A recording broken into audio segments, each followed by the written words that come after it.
Hello and welcome to this amazing platform of Prime Testing Service, and you are watching Mission Reconduct Session 2023. ठीक है।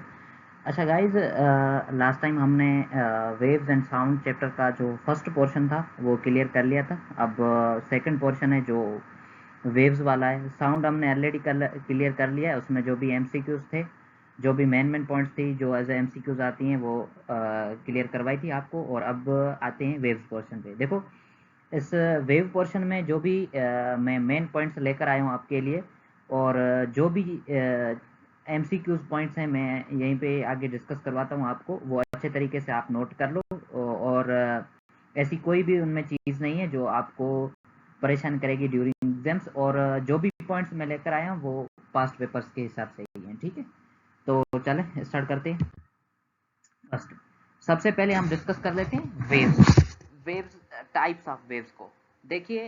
Types of waves सबसे पहले हम discuss करते हैं mechanical, या जिन्हें कहते हैं प्रोग्रेसिव वेव्स। ओके, मैकेनिकल और प्रोग्रेसिव वेव्स। अच्छा, इनकी डेफिनेशन क्या हो सकती है मैकेनिकल और प्रोग्रेसिव वेव्स की? देखिए, जो वेव्स जिनको मीडियम चाहिए फॉर प्रोपेगेशन, तो उन्हें हम लोग कहते हैं, वो वेव्स हैं प्रोग्रेसिव वेव्स और मैकेनिकल वेव्स। सिंपल डेफिनेशन क्या है? Waves require medium for propagation are known as mechanical waves. जैसे साउंड वेव्स हैं, वेव्स लाइक स्लिंकी और स्प्रिंग वेव्स जो होती हैं, स्प्रिंग वेव्स जो होती हैं, ठीक है, स्प्रिंग वेव्स जो होती हैं वो क्या होती हैं?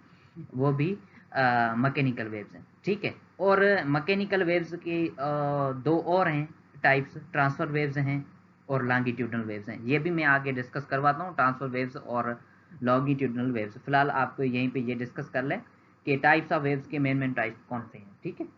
Number 2, electromagnetic waves. इसके बारे में एक फेमस एमसीक्यूज आता है कि the wave which do not require any medium for the propagation. ये आपने पास पेपर सॉल्व किए होंगे डाओ के या जिना के, तो आपको उसमें नजर आया होगा ये वेव्स के इनको मीडियम नहीं चाहिए फॉर देयर प्रोपेगेशन। ओके। और थर्ड वेव क्या है? Periodic wave, produced by source oscillating periodically in a medium. Periodically कोई अगर पार्टिकल किसी मीडियम में ऑसिलेट कर रहा है तो उसे क्या कहते हैं? पीरियडिक वेव्स कहते हैं। ठीक है। एक आप अगर एनिमेशन इसकी गूगल पे सर्च करें तो आपको मिल जाएगी। एक वेव्स होती है ऐसी पीरियडिक मोशन करती है जिसमें पार्टिकल पीरियडिकली खुद को रिपीट करता है। मान लो एक ये पार्टिकल है यहीं पे, ठीक है, कोई भी एक पार्टिकल है, मान लो यहीं पे कोई भी एक पार्टिकल है जो पीरियडिकली खुद को क्या करता है? रिपीट करता है। In a certain interval of time, in a certain interval of time repeat itself. किसी भी पर्टिकुलर टाइम में वो खुद को अगर रिपीट करता है तो उसे क्या कहते हैं? पीरियडिक मोशन कहते हैं। और जो वेव प्रोड्यूस होती है उसे क्या कहते हैं? पीरियडिक वेव कहते हैं। ठीक है, आगे बढ़ते हैं। इसे और भी नाम दे सकते हैं आप। सर्कुलर पीरियडिक वेव एक होती है, और दूसरी ट्रांसफर पीरियडिक वेव होती है। Circular transfer wave produced in a ripple tank bye vibrator. देखो, रिपल टैंक जो होती है वो एक्चुअली वेव की प्रॉपर्टीज मालूम करने के लिए, या ट्रांसफर वेव की प्रॉपर्टीज को मालूम करने के लिए रिपल टैंक जो है वो सिंपल एक ऑब्जेक्ट है जिसके जरिए आप मालूम कर सकते हैं properties of a wave. Okay. दूसरा ट्रांसफर पीरियडिक वेव क्या होती है? Produced in a string when one end is fastened and the other end is made to vibrate। देखो, एक एंड को आप क्या करो, मान लो एक एंड को आप टाई करो, ठीक है, और दूसरे एंड को आप वाइब्रेट करो। मान लीजिए ऐसे, यहाँ पे टाइड है और कोई भी स्प्रिंग, और ये वो साइड है जो फ्री है जहां से आप क्या कर सकते हो? उसको वाइब्रेट कर सकते हो।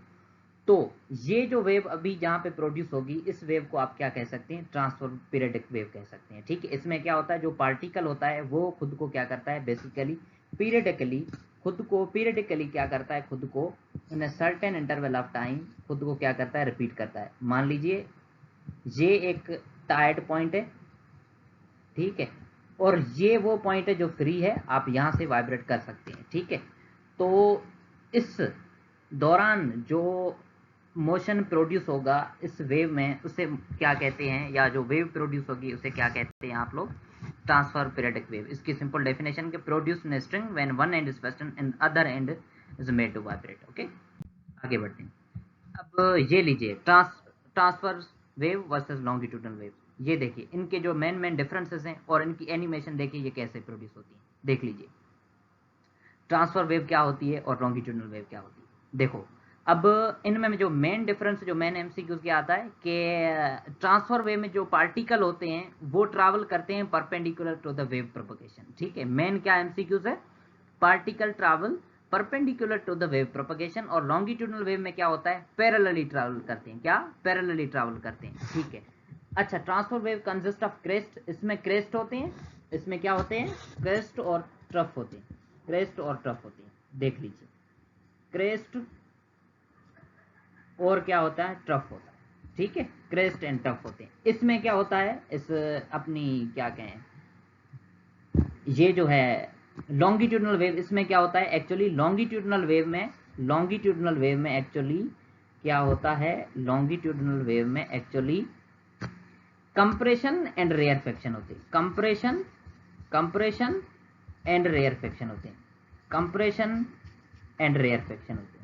आ रही है बात समझ में आपको? ठीक है, तो ये होते हैं। अब मजीद आपको मुझे नहीं लगता कोई एक्सप्लेनेशन की ज़रूरत हो आप लोगों को, क्योंकि अभी आपने जो कोचिंग भी अच्छे से पढ़ी हुई, अभी तो सिर्फ आपको रिवीजन ही चाहिए, कोई इतनी ज़्यादा आपको एक्सप्लेनेशन नहीं चाहिए, क्योंकि बस अभी सिंपल आपने रिवीजन ही करनी है, जो आप लोग अच्छे तरीके से कर सकते हैं। और जो भी बुक की रीडिंग को जो है साइड में रखें अभी, क्योंकि ये जो पॉइंट्स जो हम लोग लेकर आए हैं ये बुक से अरेंज करके यहीं पे फिट करके आपको दे रहे हैं। ठीक है, देख लीजिए, इसमें और भी मजीद डिफरेंसेस हैं, लेकिन मेन दो डिफरेंसेस जो एमसीक्यूज तौर पे आते हैं, एक के मीडियम के हवाले से पूछा जाता है कि जो पार्टिकल कैसे ट्रैवल करते हैं, तो आपने कहना है ट्रांसफर वेव में जो है परपेंडिकुलर ट्रैवल करते हैं और लॉन्गिट्यूडनल वेव में पैरेलल ट्रैवल करते हैं। और एक बात कि जो लॉन्गिट्यूडनल वेव्स हैं वो साउंड वेव्स बेस्ट एग्जांपल है, और लाइट वेव्स जो हैं वो बेस्ट एग्जांपल है किसका, ट्रांसफर वेव का। ठीक है, आ रही बात समझ में? अच्छे तरीके से ये नोट कर लेना, ये एग्जांपल भी पूछा हुआ है।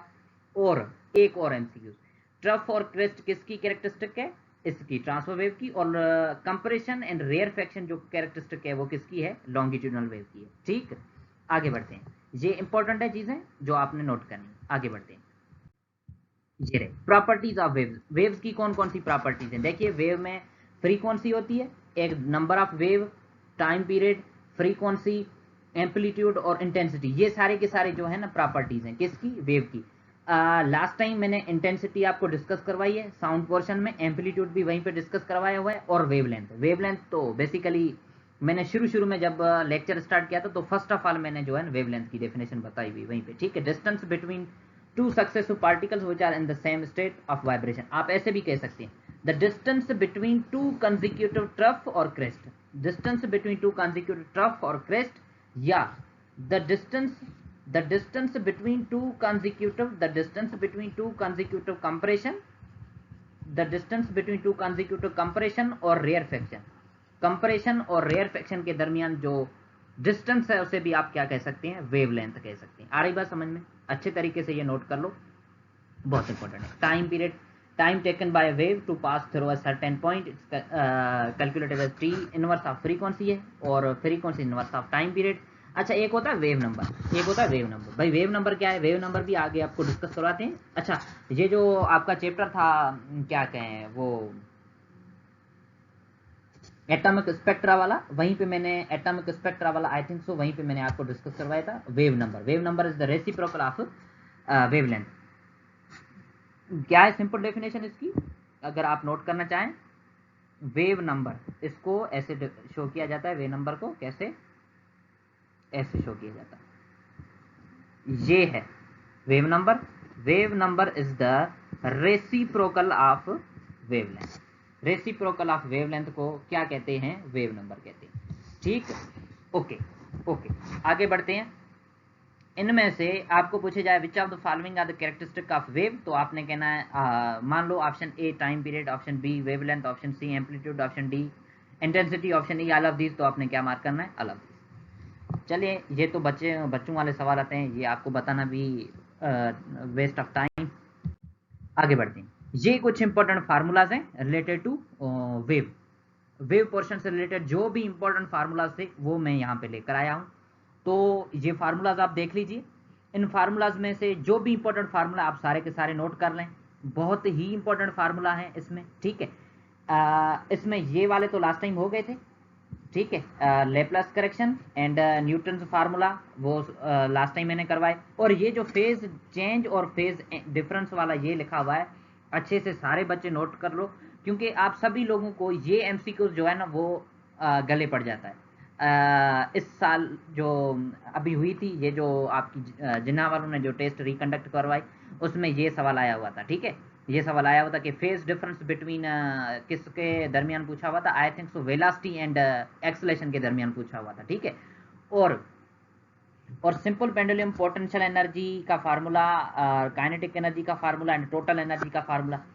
इस ईयर टोटल एनर्जी से रिलेटेड एक सवाल आया हुआ था कि टोटल एनर्जी जो डायरेक्टली प्रोपोर्शन, अगर मान लो वो कह रहा था कि भाई जो है, आई थिंक काइनेटिक एनर्जी का पूछ रहा था कि अगर एम्पलीट्यूड या डिस्टेंस को क्या करते हैं, डबल कर देते हैं, दैट मीन्स कि एक्स को अगर 2 टाइम इंक्रीज करते हैं, 2 टाइम इंक्रीज करते हैं तो क्या होगा, काइनेटिक एनर्जी में क्या फर्क पड़ेगा। तो जाहिर सी बात है 4 टाइम होगी, क्योंकि kinetic energy from here we can conclude that directly proportional to x square. Okay, इस हिसाब से आप नोट कर सकते हैं कि ये इंपॉर्टेंट चीज है। आ रही बात समझ में? चलें जी आगे बढ़ते हैं। ये जो सारी की सारी मेन पॉइंट्स हैं, जो मेन फार्मूलाज हैं रिलेटेड टू आपके वेव पोर्शन, वो आप नोट करें। अगर इन फार्मूला को कैसे यूज करना है वो हम ये वेव पोर्शन का सेकंड है, फर्स्ट लेक्चर है, और सेकंड लेक्चर भी आप वेव पोर्शन पे आपको प्रोवाइड करेंगे, और थर्ड जो लेक्चर हमारा वेव पोर्शन पे होगा वो होगा न्यूमेरिकल्स बेस्ड। ठीक है, अभी मैं थ्योरेटिकल बेस्ड जो भी पास्ट पेपर से क्वेश्चन आए हुए थे वो लेकर आया हूँ, लेकिन न्यूमेरिकल बेस्ड जो क्वेश्चन हैं वो अलग आपको एक लेक्चर में प्रोवाइड करेंगे। ठीक है, अच्छा, ये फार्मूलाज अगर आप लोगों को कोई कंफ्यूजन है इन फार्मूला से रिलेटेड, तो बेशक आपको हमारा क्यूरीज कांटेक्ट नंबर दिया हुआ, आप हमें एसएमएस करें। आपको जो जो भी मिसअंडरस्टैंडिंग है, कोई भी क्यूरी है, तो बिल्कुल हम रिजॉल्व कर देंगे। ठीक है, आगे। अच्छा, ये रहे पीवाई क्यूज, मतलब प्रीवियस ईयर क्वेश्चन थे। कौन कौन से थे? एक है क्वेश्चन के shock waves produced due to earthquake which makes the buildings move in the direction of shock wave, which progressive wave would this be. अच्छा, ये कौन सी प्रोग्रेसिव वेव हो सकती है? देखिए, जब अर्थक्वेक आता है तो एक्चुअली जिस डायरेक्शन में वेव होती है उसी डायरेक्शन में वेव जो है ना, अपना डायरेक्शन जो भी लेती है उसी डायरेक्शन में जो बिल्डिंग्स को मूव करवाती है। तो ये वेव कौन सी हो सकती है? तो ये भाई मटीरियल वेव हो सकती है। कौन सी वेव? मटीरियल वेव हो सकती है। ठीक है, shock waves are longitudinal nature है, लॉन्गिट्यूडनल नेचर में, लॉन्गिट्यूडनल नेचर है। ठीक है, सॉरी, मटेरियल वेव नहीं, लॉन्गिट्यूडनल नेचर है। और लॉन्गिट्यूडनल नेचर दैट मीन्स के जिन्हें मीडियम चाहिए फॉर दियर प्रोपेगेशन। ओके, ये इंपॉर्टेंट है, ये मोस्ट इंपॉर्टेंट है एमसीक्यू से, आप अच्छे से नोट कर लो। इससे रिलेटेड आया हुआ है, ये जना के पास्ट पेपर से लिया हुआ है। ठीक है, ये बहुत शाना एमसीक्यू से। Okay, sound waves are always, sound waves क्या हो सकती है भाई? लॉन्गिट्यूडनल, ट्रांसवर्स, हाई स्पीड या हाई फ्रीक्वेंसी, बताइए। बहुत इसमें रॉकेट साइंस यूज हो रही है एमसीक्यूज में। तो जो मेरी रॉकेट साइंस ये कहती है कि जो साउंड वेव्स हैं वो हमेशा क्या होते हैं? लॉन्गिट्यूडनल वेव्स होती हैं। चलें जी, मान लेते हैं। ठीक है, which of the following are not electromagnetic waves, इनमें से हमें बताइए कौन सी जो वेव है जो इलेक्ट्रोमैग्नेटिक वेव्स नहीं है। चलें जी, इसमें भी बहुत रॉकेट साइंस इस्तेमाल करनी होगी। हीट वेव, ना ना ना ना ना, हीट वेव तो नहीं करनी आपने। लाइट वेव वो भी नहीं करनी। गामा रेज वो भी नहीं करना। बचा क्या? Sound wave. बचा क्या? Sound wave. अच्छा गाइस, एमसी को सॉल्व करने का एक आसान तरीका आपको बताऊं। एक आसान तरीका ये भी है कि सबसे पहले वो ऑप्शंस आप क्या करो, मतलब जो ऑप्शंस रिलेटेड है ही नहीं ना, सबसे पहले उन ऑप्शंस को आप क्या करो, मतलब काट दो। क्योंकि जब बार बार आप ऑप्शन पढ़ रहे होंगे ना, तो उन ऑप्शंस पे आपको जो है ना कंसंट्रेशन आपकी जाएगी नहीं। तो क्या होगा, बाकी मान लीजिए दो ऑप्शंस जो आपको फुल्ली आप बिलीव है कि ये तो हो ही नहीं सकते, तो दो ऑप्शन वो तो काट दिए आपने, बाकी बचे दो ऑप्शन। अब आपका पूरा कंसंट्रेशन दो पे, उनमें से जो मोस्ट अप्रोप्रिएट है आप उन पे टिक करें, बस बात खत्म। मैं तो ये करता था, अब जो एमसीक्यू जिस पे तुक्का मारना है वो मैं ऐसे करता था कि देखता था जो स्टेटमेंट बड़ी नजर आ रही है, जो स्टेटमेंट बड़ी नजर आ रही है, सबसे बड़ी नजर आ रही है, मैं उसको जो है ना बस अपने ईश्वर का नाम लेकर उसको मार कर देता था, बस कि ये एनी हाउ करेक्ट होगा। अब मान लीजिए इस पे हम ये रॉकेट साइंस अप्लाई करते हैं जो मैं अभी आपको बता रहा हूँ। ठीक है, मान लीजिए सारे एमसीक्यूज पे ये अप्लाई नहीं होगी, मतलब मैंने जो अप्लाई की थी मैं वो आपको बता रहा हूँ। ठीक है, अब जाहिर सी बात है सभी लोगों को कोई ना कोई तो अभी वो शातर माइंड वाला ट्रिक तो चाहिए होगा, तो दीजिए मेरे एक शातर माइंड से ये ट्रिक आ गई तो आपको दे देता हूँ फ्री में, ठीक है, free of cost. 70 number MCQ. कोई ऐसा बच्चा है जिसको ये समझ में नहीं आ रहा, बिल्कुल समझ में नहीं आ रहा कि क्या कह रहा है, इतनी अच्छी खासी इंग्लिश लिखी हुई है और वो तो समझ में नहीं आ रही कि क्या है इंग्लिश इसमें, तो देखिए इसमें आपको वो मैं बताता हूँ क्या है। मान लीजिए यार ट्रांसफर वेव और material wave, particle wave, longitude क्या होती है, तो बस मैंने आपको अभी क्या बताया, जो आपको ऑप्शन सबसे बड़ा नजर आए मार्क कर दो वो। तो कौन सा वाला नजर आ रहा है, लॉन्गिट्यूडनल वेव सबसे लंबा नजर आ रहा है, तो मार्क कर दो इस पर, कोई बात नहीं, और करेक्ट भी है ये, ठीक है। ये है सिंपल रॉकेट साइंस जो आपने अप्लाई करनी है और इंशाल्लाह आपको कामयाबी अल्लाह तक करेगा। और नहीं भी हुई और खैर है, फिर अगली टेस्ट में मिलेंगे, और तब तक के लिए ओके बाय। और जो सेकंड पोर्शन होगा वो बहुत ही जल्द आपको मिल जाएगा इंशाल्लाह।